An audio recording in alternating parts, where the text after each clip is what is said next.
Pelaaminen ei ole vain lasten tai nuorten harrastus, vaan myös iso osa aikuisista pelaa erilaisia pelejä. Nuorisotyön kannalta tämä tarkoittaa, että monella työntekijällä on itse omakohtaista kokemusta pelaamisesta. Se voi olla positiivinen asia, mutta ajoittain myös virheellisesti ajatellaan, että pelitoiminnassa toimivien nuorisotyöntekijöiden tulisi itse olla peliharrastajia.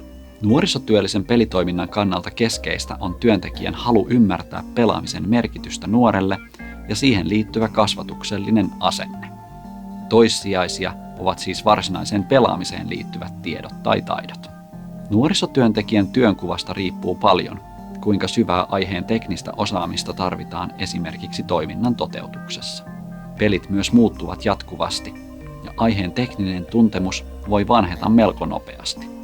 Nuorisotyön kannalta tärkeimmät asiat, eli aiheen merkityksen ymmärrys ja se, kuinka käsitellä erilaisia pelien ympärillä tapahtuvia kasvatuksellisia tilanteita, ovat paljon pysyvämpiä asioita. Esimerkiksi nuori on voinut kokea pelatessaan jotain sellaista, joka on jäänyt vaivaamaan ja jonka käsittelyssä tarvitaan aikuisen tukea. Tällaisen asian käsitteleminen ja siihen suhtautuminen eivät riipu pelaamisen teknisestä puolesta, vaan tilanteen ymmärtämisestä nuoren kannalta.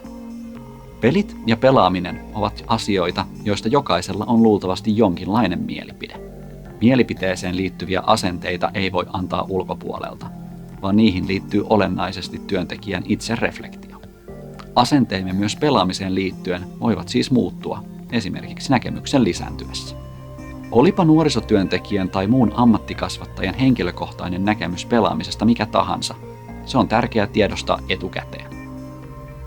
Omat taustamme ja viiteryhmämme, kuten sukupuoli, ikä, äidinkieli tai harrastuneisuus, voivat vaikuttaa omiin kokemuksiimme pelikulttuureissa.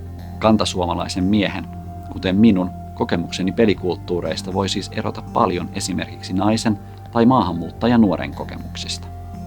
Peleissä, pelikulttuureissa ja pelien ympärillä tapahtuu paljon monenlaisia asioita, ja työntekijän on tärkeää pystyä toimimaan erilaisissa tilanteissa nuorisotyön lähtökohdista. Vaikka itse ei olisi kokenut peleissä esimerkiksi kiusaamista tai naisvihamielistä käytöstä, sitä ei välttämättä vain ole osannut huomata.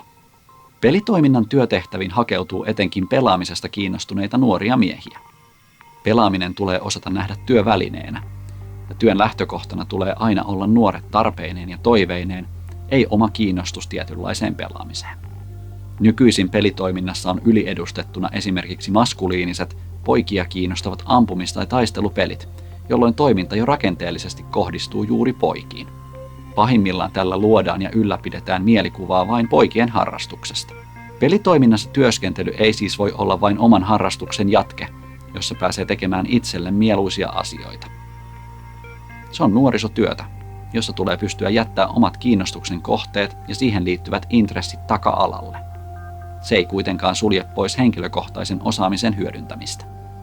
Kuten muussakin nuorisotyössä, työntekijöiden omia kiinnostuksia tai harrastuksia voi hyödyntää osana pelitoimintaa. Kuitenkin, mitä itselle tärkeämmästä harrastuksesta on kyse, sitä tarkemmin työntekijän tulee pohtia omaa suhtautumistaan siihen. Pahimmillaan oma innostus voi hämärtää kriittistä suhtautumista aiheeseen tai jopa suunnata sitä nuorisotyöllisesti väärään suuntaan. Itselle rakkaan harrastuksen kriittinen pohdinta tai siinä olevien epäkohtien myöntäminen ei ole aina helppoa. Nuorten kannalta tärkeämpää kuin työntekijöiden harrastuneisuus on työntekijöiden aito kiinnostus nuorten tekemiselle. Tällainen kiinnostus ei edellytä peliosaamista tai aiheen omaa harrastuneisuutta. Työyhteisöissä puolestaan olisi tärkeää luoda ilmapiiri, jossa annetaan tilaa yhteiselle keskustelulle koko työyhteisön kesken. Pelikulttuurissa toimivien ohjaajien vastuulla on, että keskustelu ei jää yksisuuntaiseksi tai tapahdu ylhäältä annettuna. Keskustelussa tulee olla luontevana osana mukana epätasa-arvon tiedostaminen, sen tunnistaminen ja myös korjaaminen. Monella nuoriso-ohjaajalla, jotka eivät itse ole henkilökohtaisesti kiinnostuneita peleistä, olisi paljon annettavaa pelaamisesta kiinnostuneille nuorille ja samalla myös turvallisemman pelikulttuurin edistämiselle.